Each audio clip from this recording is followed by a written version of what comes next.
what they call the social credit system. If any of these family photos, if any of your activities online, if your purchases, if your associations, if your friends are in any way different from what the government or the powers that be of the moment would like them to be, you're no longer able to purchase train tickets. You're no longer able to board an airplane. You may not be able to get a passport. You may not be eligible for a job. You might not be able to work for the government. All of these things are increasingly being created and programmed and decided by algorithms.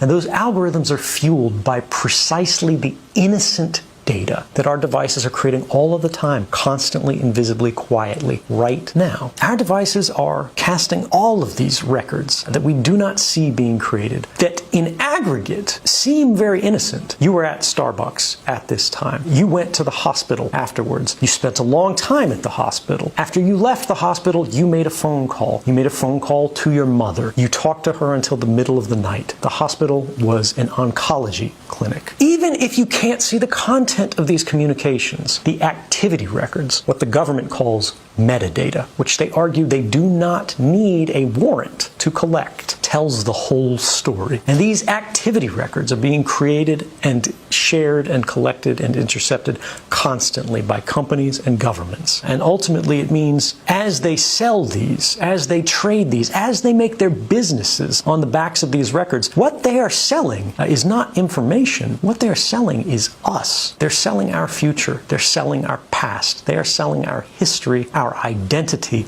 and ultimately they are stealing our power and making our stories work for them.